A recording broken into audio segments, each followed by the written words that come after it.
नमस्कार विद्यार्थी मित्रांनो, व्यंकटेश एज्युकेशन अँड संस्कृती या आपल्या चॅनलवर सर्वांचे सहर्ष स्वागत आहे।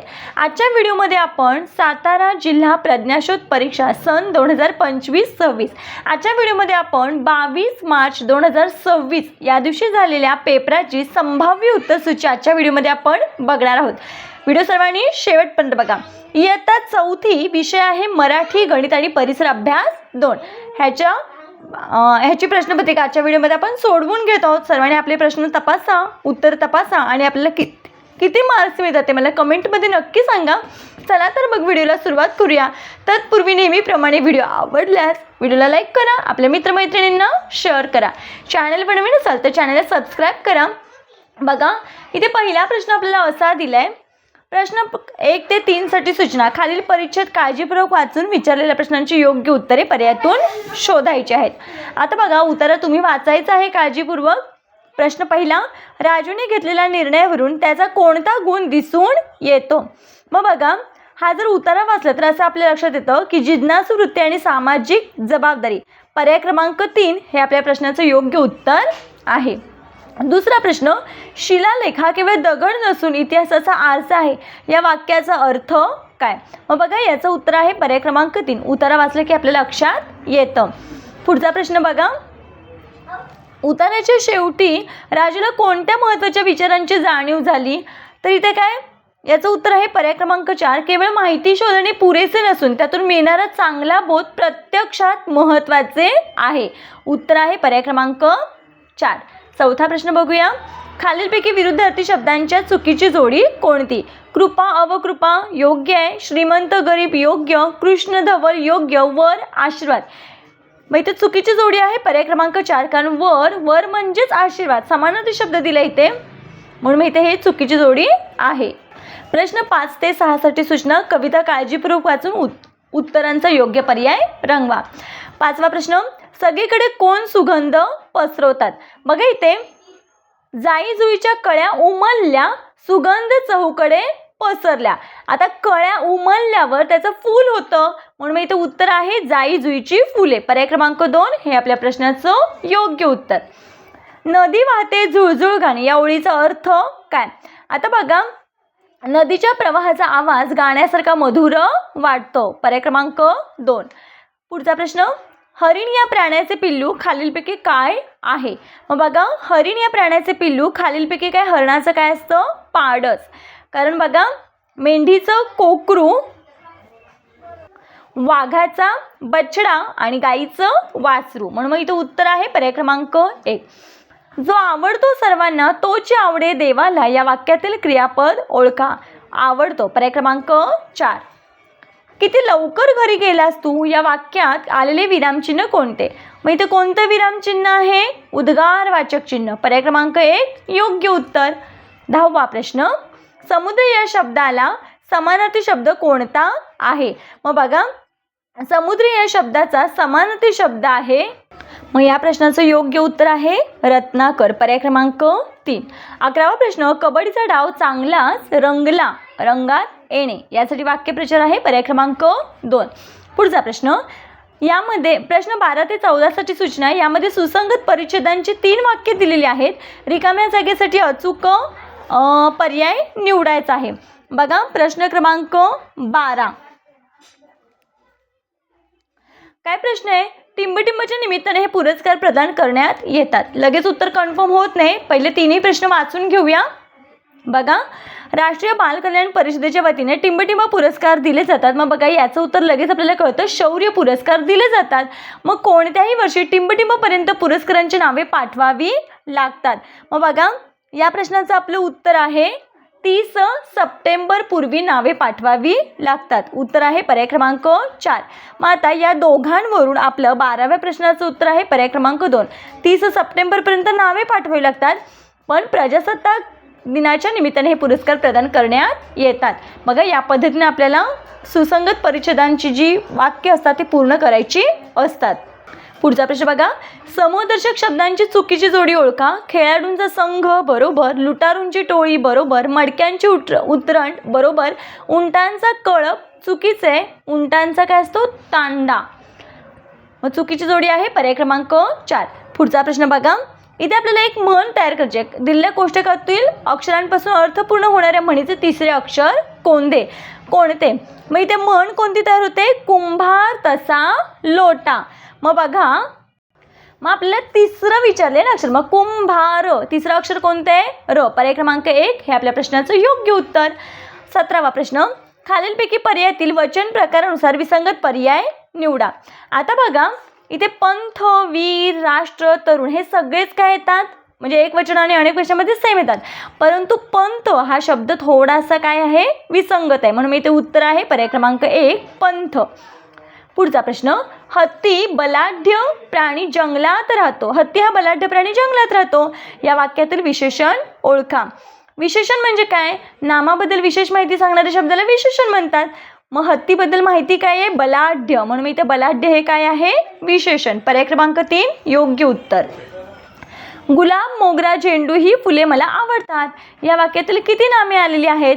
बघा, थोडं स्पीडने घेते का तर व्हिडिओ खूप मोठा होऊ नये यासाठी, कारण एकूण 75 प्रश्न आपण पूर्ण सोडवून घेणार आहोत याच व्हिडिओमध्ये. त्यासाठी गुलाब, मोगरा, झेंडू आणि फुले हे 4 काय आहेत? नामं आलेली आहेत. तीर या शब्दाचा अर्थ खालीलपैकी कोणता नाही? कोणता नाही विचारले ना आपल्याला. मग बघा, तीर या शब्दाचा संबंधित शब्द काठ पण आहे आणि बाण पण आहे. मग नदी होतो का? नाही. मग फक्त हे आपल्या प्रश्नाचं काय आहे? योग्य उत्तर आहे. पुढचा प्रश्न बघूया. गणित भाग. 1 ते 100 पर्यंतच्या संख्यांमध्ये 2 अंकी संख्येत 6 अंक किती वेळा येतो? आता बघा, 2 अंकी संख्यांमध्ये 6 अंक तुम्ही संख्या काढून बघायचे आहेत. 19 वेळा येतो, कारण 66 मध्ये 6 6 हे दोन्ही सुद्धा 6 धरायचे आहेत, म्हणून मग 19 वेळा येतोय. संख्या विचारली असती तर 18 आल्या असत्या, पण अंक विचारलाय म्हणून मग 19 वेळा. पर्याय क्रमांक 3 योग्य उत्तर. 123 नंतर येणारी 27वी समसंख्या कोणती? आता बघा, ही विषम संख्या आहे आणि ही पण विषम संख्या आहे. 23च्या नंतर येणारी पहिली संख्या ती समसंख्याच आहे. मग आपण इथे काय करूया? 27 मधून 1 वजा करूया. 27 मधून 1 वजा केला 26 आले. 26ची दुप्पट करूया, कारण आपल्याला समसंख्या पाहिजे, आहे की नाही. मग 26 दुने 52. आता 27 हे काय आहे? 27 हा एक अंक पकडूया, म्हणून मी याच्यामध्ये 26 दुने 52 आणि 52 मध्ये 27 ही संख्या पकडली तर किती येतात? 53. मग या 123 मध्ये जर आपण नुसते 53 ॲड केले तर किती येते बघा बेरीज? 5 आणि 2 7 आणि 176. मग बघा बरं, 176 कुठे आहे? पर्याय क्रमांक 1 मध्ये, म्हणून आपल्या इथे उत्तर आहे पर्याय क्रमांक 1. तुम्ही वाटल्यास काढून बघितलं तरी हेच उत्तर येणार आहे. पुढचा प्रश्न बघा. पुढचा प्रश्न आहे, या संख्या चढत्या क्रमाने मांडल्या शेवटून दुसरी येणारी संख्या कोणती? मग बघा, आपलं 23 या प्रश्नाचं उत्तर आहे 4853. 4853 पर्याय क्रमांक 4. आता ह्या संख्या चढत्या क्रमाने इथे मांडलेल्याच आहेत, मग शेवटून दुसरी विचारले, मग शेवटून दुसरी म्हणजे 4 नंबरची, म्हणून मी इथे हे तुम्ही क्रम लावायचा आहे. या अंकांचा किमान एकदा वापर करून तयार होणाऱ्या लहानात लहान 5 अंकी संख्येत शतकस्थानी कोणता अंक येईल? मग लहानात लहान संख्या तयार करायची. मग आधी आपण 1 लहान आहे, 0 लहान आहे, पण 0 आपण पुढे घेत नाही, त्याच्यानंतर 4 5. आता 5 अंकी संख्या तयार करायची होती, इथे अंक 4च आहेत. मग लहान सांगितले, मग लहान अंक कोणता आहे? 0. मग तो 1 वेळा जास्त वेळा मांडला. मग शतकस्थानी अंक कोणता? एकक, दशक, शतक. 0 पर्याय क्रमांक 2. पुढचा प्रश्न. 84,193 या संख्येचे विस्तारित रूप पर्यायातून निवडा. आपल्याला माहिती आहे विस्तारित रूप, त्याच्यामुळे उत्तर आहे पर्याय क्रमांक 2. पुढचा प्रश्न. 10,001 ही संख्या आंतरराष्ट्रीय संख्या चिन्हात कशी लिहितात? मग 10,001 बघा, 10,001 पर्याय क्रमांक 3. पुढचा प्रश्न बघा. खालील आकृतीबंध ओळखा. 34, 38, 46, 52. आता बघा, 34 आणि 38 मध्ये कितीचा फरक आहे? 4चा फरक आहे. 38 आणि 46 मध्ये 8चा फरक आहे. पण 46 आणि 52 मध्ये बघा किती 6चा फरक आहे. आता इथे 8चा फरक आहे आणि इथे 6चा फरक आहे. मग असं कसं? बघा, जर आपण नीट निरीक्षण केलं तर असं आपल्या लक्षात येतं, 34 या संख्येच्या एकक स्थानी 4 अंक आहे, म्हणून मग तेवढाच फरक या दोघांमध्ये. 38 या संख्येच्या एकक स्थानी 8 अंक आहे, तेवढाच फरक आहे. 46 मध्ये 6 फरक, एकक स्थानी 6 आहे म्हणून मग इथे 6चाच फरक आहे. आता 52 मध्ये इथे एकक स्थानी कोणता अंक आहे 2, मग 52 मध्ये 2 मिळवले, किती आलं उत्तर 54.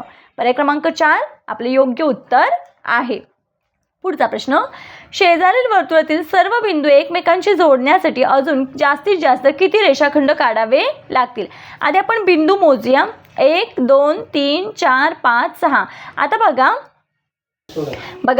n बरोबर 6 म्हणजे एकूण 6 बिंदू आहेत. मग इथे सूत्र कोणतं वापरायचं आहे, n-1 डिवायडेड बाय 2.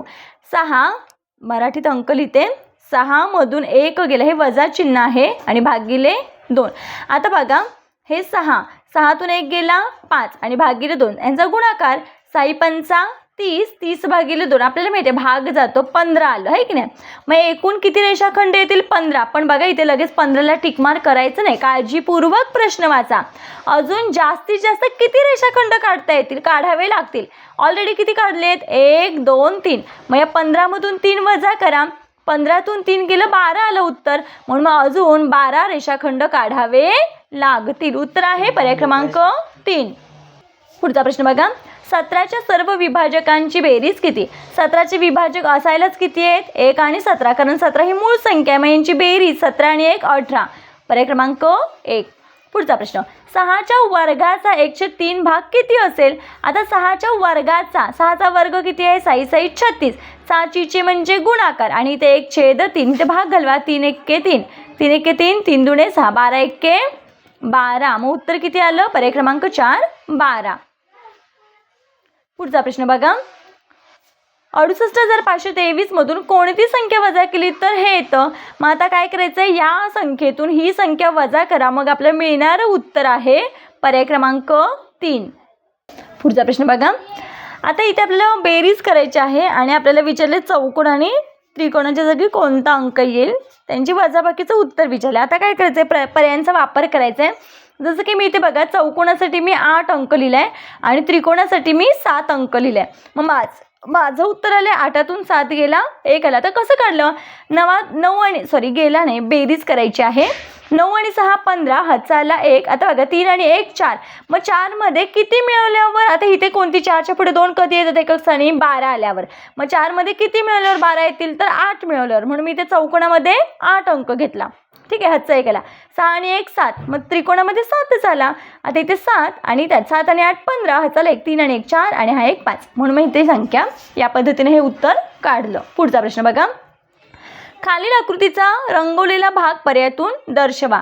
आता सगळ्यात महत्त्वाचं म्हणजे बघा इथे या आकृतीचा पाव भाग दिलाय, इथे पण या आकृतीचा पाव भाग दिलाय. मग आपण असं पूर्ण करायचे. बघा प्रत्येक आकृतीचे मी किती भाग केले असे बघा. आता ह्याचे पण किती 1 2, ह्याचे 4 भाग, ह्याचे 4, ह्याचे 4 असे, याचे पण 4. मग 4 चौक 16, एकूण भाग किती झाले 16. आता बघा हा पाव 1 2 3 4, हे 4 पाव भाग आहेत. मग इथे भाग घालवा, 4 1 4, 4 चौक 16. मग आलं उत्तर किती 1/4. मग 1/4 कुठे आहे पर्याय क्रमांक 2. हे आपल्या प्रश्नाचं योग्य उत्तर आहे. पुढचा प्रश्न बघा, एका आयताची लांबी ही रुंदीच्या दुप्पट असून परिमिती 78 सेमी आहे, तर त्या आयताची रुंदी किती असेल. पुढचा प्रश्न बघा, एका आयताची लांबी ही रुंदीच्या दुप्पट असून परिमिती 78 सेमी आहे, तर त्या आयताची रुंदी किती असेल. बघा हा आयत आहे, आयताच्या समोरासमोरील बाजू समान असतात. आता रुंदी x असेल आणि ही दुप्पट आहे म्हणजे 2x झाली. ठीक आहे, आयताच्या परिमितीचं सूत्र काय आहे बघा, इथे आयताच्या परिमितीचं सूत्र आहे 2 लांबी अधिक 2 रुंदी. आता इथे लेंथ आणि हे बिड्थ आहे. मग मला सांगा लांबी किती 2 लांबी, मग ही 2 आणि ही 2, इथे मी काय घेतलं 4x घेतलं, अधिक हा x आणि हा x किती घेतलं 2x घेतलं, ह्यांची बेरीज किती आली 6x. आता बघा इंग्रजीमध्ये अंक काढते. परिमिती किती दिलेली आहे 78 दिलेली आहे. मग काय करूया 78ला 6 ने भागूया. 6 1 6, 7तून 6 गेले 1 राहिला, वरून घेतले 8, 6 3 18 बरोबर, बाकी आली 0. उत्तर किती आलं 13, म्हणजे x बरोबर 13. आता बघा बरं हाच आयत मी इथे परत काढते.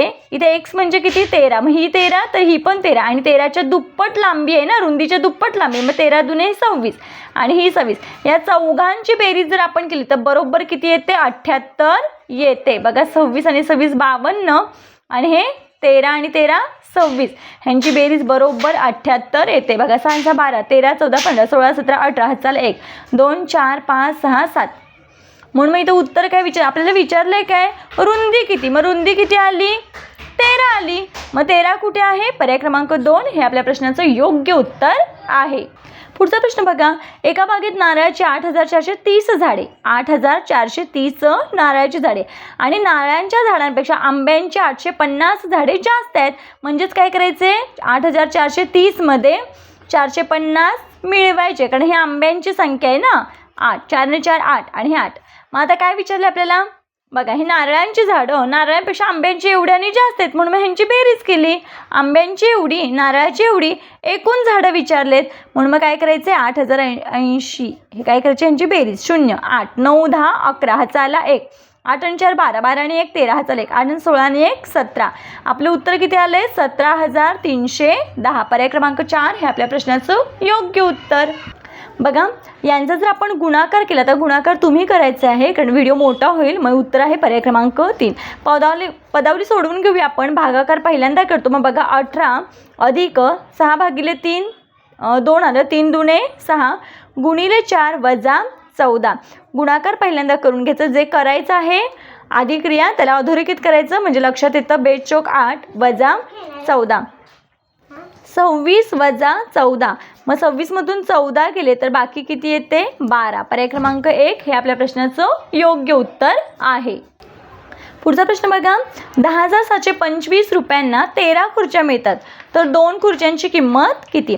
आता बघा 10,725ला 13 खुर्च्या, मग आपण आधी एका खुर्चीची किंमत काढतो भागाकार करून. मग बघा 13च्या पाड्यामध्ये 107 आहेत का, तर नाही आहेत. मग कोणती संख्या आहे, 104, म्हणजे 107 पेक्षा लहान संख्या आहे 104.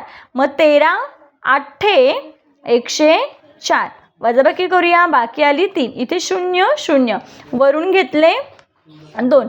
13च्या पाड्यामध्ये 32 नाही आहेत, मग लहान संख्या 26, 13 दुने 26, यांची वजाबाकी केली, बाकी आली 6, वरून घेतले 5, 13 5 65, वजाबाकी आली 0. मग भागाकार किती आला आहे, 825, म्हणजे एक खुर्ची 825ला आपल्याला 2 खुर्च्यांची किंमत विचारली. मग काय करूया, याला गुणिले 2 करूया. 2 पंचे 10, हाचा आला 1, 2 दुणे 4 4 आणि 1 5, 2 8 16, 1650. पर्याय क्रमांक 3 हे आपले योग्य उत्तर आहे. पुढचा प्रश्न बघा, खालीपैकी असत्य विधान ओळखा. आता बघा 2 समसंख्यांची बेरीज समसंख्या येते, बरोबर आहे, कारण बघा 2 अधिक 4 यांची बेरीज 6 येते, समसंख्याच आहे. 2 विषम संख्यांची वजाबाकी समसंख्या येते. या प्रकारचे प्रश्न असतील तर मला वाटतं अशा संख्या लिहून जर तुम्ही उत्तर काढलं तर बरोबर आपल्याला ह्याचे 2 मार्क्स मिळणार आहेत, म्हणजे आपलं उत्तर बरोबर येणार आहे. 2 विषम संख्या, कोणत्याही 2 विषम संख्या घ्या, मी घेतली 7 आणि 5, वजाबाकी 7तून 5 गेले 2 आले, 2 समसंख्या आहे. 2 समसंख्यांचा गुणाकार समसंख्याच येतो. बघा 4 गुणिले 6 घेतलं, 6 चौक 24, समसंख्या. 2 विषम संख्यांचा गुणाकार 3 गुणिले 5, 3 5 15, 15 विषम संख्या आहे. दुसरं घ्या 7 त्रिक 21, विषम संख्या आहे, मग इथे समसंख्या दिले, म्हणून मग चूक आहे, म्हणजे असत्य विधान. पर्याय क्रमांक 4. 13 ने विभाज्य असणारे एकूण 2 अंकी संख्या किती. तर बघा 13 5 65, 13 संग 78, 13 7 91 आहे की नाही, म्हणजे 91 पर्यंतच्या सगळ्या 2 अंकी संख्या आहेत ना. मग किती येणार आहेत, 7, कारण 13 सुद्धा धरायचं आहे, म्हणून मी इथं उत्तर आहे पर्याय क्रमांक 4. पुढचा प्रश्न बघा, 10 वाजून 5 मिनिटांनी घड्याळावरील मिनिट काटा व तास काटा यांच्या दरम्यान कोणत्या प्रकारचा कोन तयार होईल. आता बघा 10च्या पुढे 10 वाजून 5 मिनिटं झालेत, म्हणजे तास काटा थोडासा सरकलाय पुढे, आहे की नाही. जर तो करेक्ट 10वर असता आणि पुढे 5 मिनिटं, म्हणजे इथे कोणता 90 अंशाचा कोण होतोय का, नाही होते. 10च्या पुढे गेलाय तो, म्हणजे इथे 90 पेक्षा कमी कोण आहे, म्हणजेच लघु कोण आहे. पर्याय क्रमांक 2 योग्य उत्तर. 42वा प्रश्न बघा, एका वर्गातील 35 मुले सहलीला गेली, त्यांनी प्रत्येकी 650 रुपये जमा केले, तर किती रुपये जमा होतील. बघा प्रत्येकाला 650 रुपये, असे किती मुले आहेत, 35 मुले आहेत. मग बघा 5 0 0 गुणाकार करायचा आहे. 5 5 25, हाताला आले 2, 5 6 5 30, 30 आणि 2 32, याचं काम झालं 0, 3 0 0, 3 5 15, 3 6 18 आणि हातचा 1 19, यांची बेरीज करूया. 0 5 7 9 10 11 12 हजार 1 2 किती आलं उत्तर 22,750. मग बघा बरं 22,750 पर्याय क्रमांक 1 हे आपल्या प्रश्नाचं योग्य उत्तर आहे. बघा खूप महत्त्वाचा प्रश्न आहे, खूप सोपा प्रश्न आहे, फक्त काळजीपूर्वक सोडवला पाहिजे होता. एका मैदानावर जितकी रांगांची संख्या आहे तितकेच विद्यार्थी एका रांगेत उभे आहेत. ज्यावेळेस असं विचारतात तेव्हा ती संख्या वर्ग संख्या असते हे लक्षात ठेवायचं. जेवढ्या आडव्या म्हणजे बघा जेवढी रांगा तेवढेच विद्यार्थी म्हणजे वर्ग संख्या. एकूण विद्यार्थ्यांपैकी निम्म्या मुली आहेत तर मुलींची संख्या किती? निम्म्या मुली आहेत तर मुलींची संख्या किती विचारलेत. मग मला सांगा आता आपण इथे पर्याय क्रमांक 2 घेऊया 72. ठीक आहे, ह्या मुलींची संख्या 72 मध्ये अजून 72 मिळूया कारण निम्म्या मुली आहेत निम्म मुली आहेत है की नाही. मग 72 आणि 72 किती 144. मग बघा बरं 144 ही वर्ग संख्या आहे की नाही.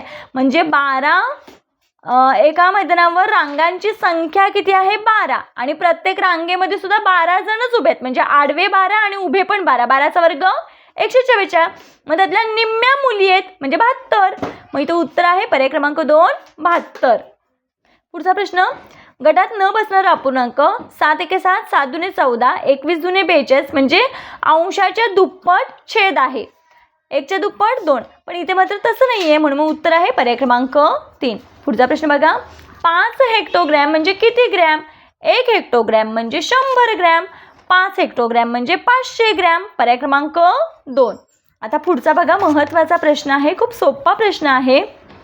18 ऑक्टोबरपासून 23 दिवसांची दीपावली सुट्टी सुरू झाली तर शाळा किती तारखांना भरेल?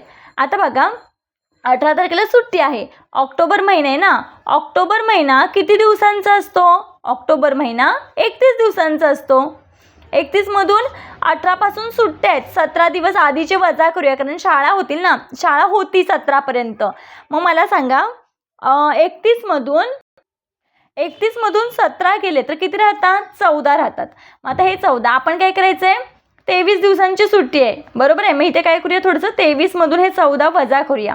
किती राहतात? 9 राहतात. त्यांची वजाबाकी किती 9 म्हणजे अजून 9 दिवस कमी आहेत. मग ऑक्टोबर महिना तर संपला. ऑक्टोबरच्या नंतर कोणता महिना? नोव्हेंबर. मग नोव्हेंबरचे हे 9 दिवस. मग यांची बेरीज करा बरं, बरोबर 23 येते.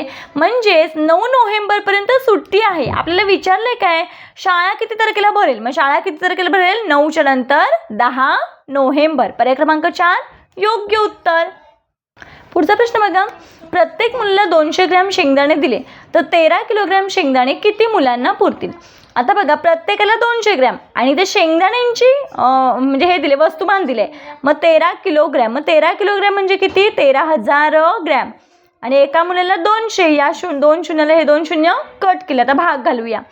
बेसक 12 13तून 12 गेलं 1 वरून घेतलं 0. बे 5 10 वजाबाकी आली 0. उत्तर किती आलं? 65.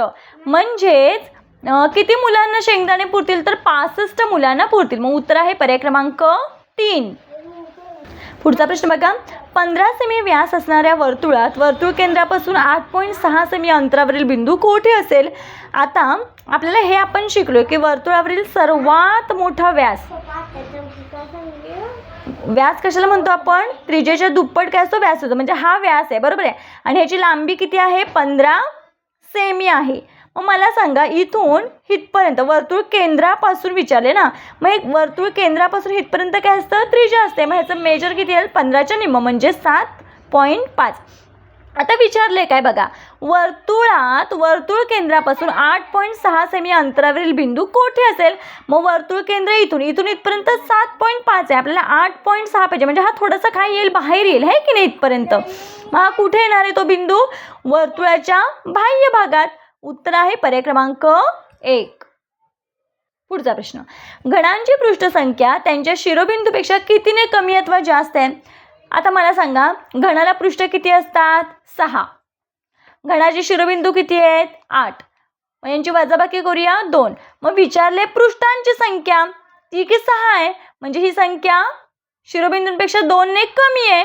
मग उत्तर आहे पर्याय क्रमांक 4. हा पण सोपा प्रश्न आहे बघा 6 मार्चला गुरुवार असेल तर त्या महिन्यातील 3ऱ्या मंगळवारी किती तारीख असेल? आता बघा 6 मार्चला गुरुवार, 5 मार्चला बुधवार आणि 4 मार्चला बघा 4 मार्चला मंगळवार म्हणजे पहिला मंगळवार. कारण आपल्याला का मंगळवारपर्यंत आलो आपण, कारण मंगळवार विचारले ना आपल्याला म्हणून. मग 4 तारखेला पहिला मंगळवार. 7 दिवसांनी तोच वार येतो. मग 4 मध्ये 7 मिळवले 11, 11 मध्ये परत 7 मिळवले किती आलं 18. मग बघा पहिला मंगळवार 4 तारखेला, दुसरा मंगळवार 11 तारखेला आणि तिसरा मंगळवार 18 तारखेला. मग 18 मार्चला तिसरा मंगळवार असेल. पर्याय क्रमांक 2 हे आपल्या प्रश्नाचं योग्य उत्तर आहे.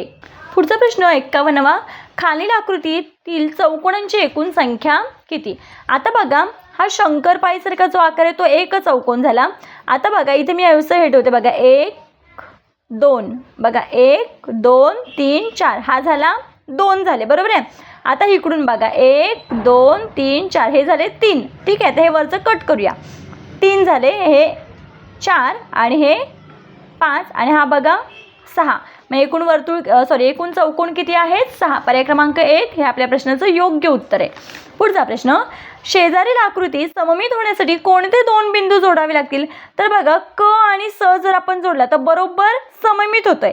मग बिंदू स आणि क कुठे आहे. पर्याय क्रमांक 2 हे आपल्या प्रश्नाचं योग्य उत्तर आहे.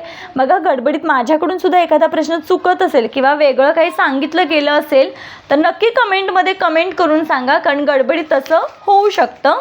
पुढचा प्रश्न बघा. 5.5 किलोमीटर रस्त्यापैकी 3250 मीटर अंतरापर्यंत डांबर टाकले आहे, तर किती रस्त्यावर डांबर टाकायचे राहिले आहे. मग बघा इथे काय करायचं आपल्याला वजाबाकी करायची आहे. 5.5 किलोमीटर म्हणजे किती बघा इथे मी काढते 5500 मीटर. त्याच्यामधून 3250 वर डांबर टाकलेला आहे. वजाबाकी करूया. शून्यांची वजाबाकी 0. 10तून 5 गेले 5, 4तून 2 गेले 2 आणि 5तून 3 गेले 2. 2250.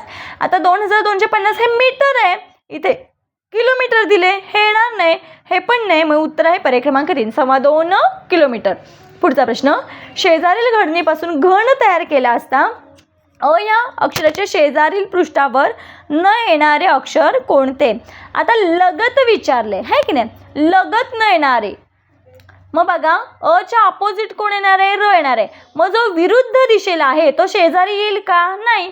मग र हा विरुद्ध दिशेला आहे म्हणून मग इथे उत्तर आहे र हा अच्या शेजारी येणार नाही. पर्याय क्रमांक 1 हे आपले योग्य उत्तर आहे.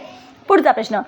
अनन्याने दुकानदारास 20 रुपये 30 नाणी दिली, म्हणजे 20 रुपयाची 30 नाणी दिली. दुकानदार तिला तेवढ्याच रकमेच्या 50 रुपयाच्या किती नोटा परत करेल. आता बघा या दोघांचा गुणाकार करूया. 20 रुपयाची 30 नाणी बघा 2 6 आणि हे 2 शून्य 600 पैसे झाले. हे बरोबर आहे, सॉरी 600 रुपये झाले, कारण हे 20 रुपये 600 रुपये. मग 50 रुपयाची किती नाणी देईल ना, किती नोटा देईल. मग शून्याला शून्य कट केले, इथे भाग घालूया. 5 एके 5, 5 एके 5, इथे 1 राहिला, 5 दुने 10 12. 50 रुपयाची 12 नोटा परत करेल. पर्याय क्रमांक 3 योग्य उत्तर. पुढचा प्रश्न. खालीलपैकी कोणत्या पर्यायात लंब रेषा मिळतील. आता बघा रेल्वे रूळ ह्या काय असतात, अशा रेषा असतात बरोबर आहे. मग ह्या समांतर असतात. मेहंदीचा कोण नाही येणार. आणि आयताच्या समोरासमोरील रेषा हा आयत आहे आणि ह्या समोरासमोरील रेषा एकमेकांना समांतर आहेत है की नाही. याला ही समांतर, याला ही समांतर. मग आयताच्या लगतच्या बाजू, कारण बघा हा आयत आहे आणि आयताच्या लगतच्या बाजू म्हणजे ह्याला ही लगत आहे, लंब आहे बघा, हे लंब. याला ही लगत आहे म्हणजे लंब, म्हणून मी इथे उत्तर आहे पर्याय क्रमांक 4. पुढचा प्रश्न. 96 सेमी परिमिती असणाऱ्या चौरसाचे क्षेत्रफळ किती. बघा चौरसाच्या परिमितीचं सूत्र आहे 4 गुणिले बाजू आणि चौरसाचं क्षेत्रफळ आहे बाजूचा वर्ग. आता हे दोन्ही सूत्र लिहिण्यामागचं कारण परिमितीवरून आपल्याला क्षेत्रफळ काढायचं आहे म्हणून. मग परिमिती आपल्याला माहिती आहे 96 आहे आणि 4 गुणिले बाजू. मग यावरून आपण काय करूया, बाजू काढूया. बाजू कशी काढायची, या 96ला जर आपण 4ने भागलो तर आपल्याला एक बाजू मिळेल. मग बघा 4 दुने 8, 1 राहिला, वरून घेतले 6, 4 चौक 16, वजाबाकी आली 0. उत्तर किती आलं 24. म्हणजे बघा हा चौरस आहे, त्याची एक बाजू किती आहे 24 आहे. आपल्याला माहिती आहे चौरसाची चारी बाजू सेम असतात. आता बाजू किती आहे 24, मग 24चा वर्ग किती आहे 576 चौमीटर. कारण आपल्याला माहिती आहे क्षेत्रफळ काढताना नेहमी काय करायचं, चौ लिहायचा असतो. मग 576 चौमीटर. पर्याय क्रमांक 4 हे आपल्या प्रश्नाचं बघा इथे चौमीटर येईल का? नाही, कारण दिलंय कशामध्ये? सेमीमध्ये. मग आपलं उत्तर पण काय येणार? चौरस सेंटीमीटर. पर्याय क्रमांक 3 हे आपल्या प्रश्नाचं योग्य उत्तर आहे. 58वा प्रश्न बघा, 45/7 या अपूर्णांकांचे योग्य पूर्णांकयुक्त अपूर्णांकात रूपांतर करा किंवा पर्यायातून शोधायचं आहे. मग काय करायचं आहे? या 45ला 7ने भागायचं आहे. 7च्या पड्यामध्ये 45 आहेत का? नाही आहेत. मग 7 सक 42 लहान संख्या 3 उरले.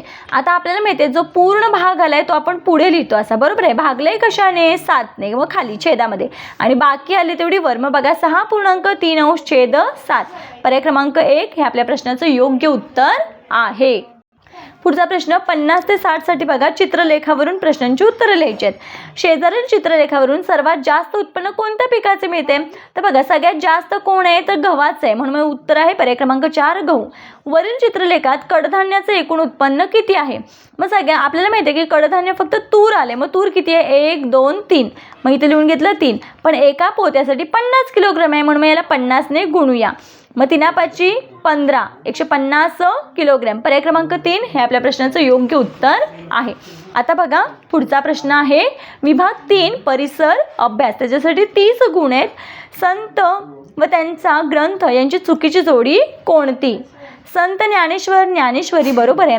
संत रामदास दासबोध बरोबर आहे. श्री चक्रधर स्वामी लीळाचरित्र बरोबर आहे. संत तुकाराम गवळणी व भारुडे हे चुकीचे आहे. संत तुकारामांनी तुकाराम गाथा लिहिलेली आहे, म्हणून इथे चुकीचं आहे. पर्याय क्रमांक 4.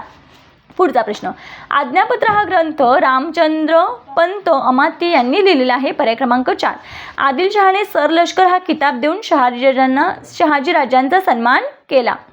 उत्तर आहे पर्याय क्रमांक 1. पुढचा प्रश्न, संत नामदेव कोणत्या गावचे राहणारे? तर पर्याय क्रमांक 4 नरसी. पुढचा प्रश्न, शिवरायांचा जन्म केव्हा झाला? 19 फेब्रुवारी 1630. पर्याय क्रमांक 2.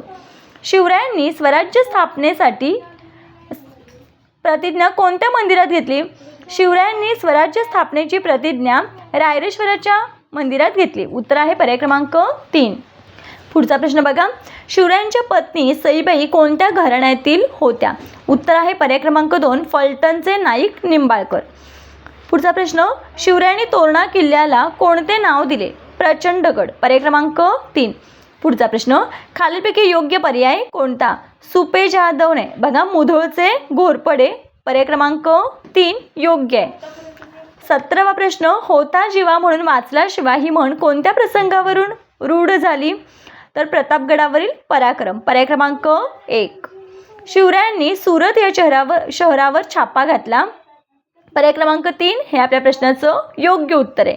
गड आला पण सिंह गेला, यातील सिंह कोणता? तानाजी मालुसरे. पर्याय क्रमांक 2. लाल महाल शिवरायांचे बालपण. रायगड पहिली राजधानी. पर्याय क्रमांक 1.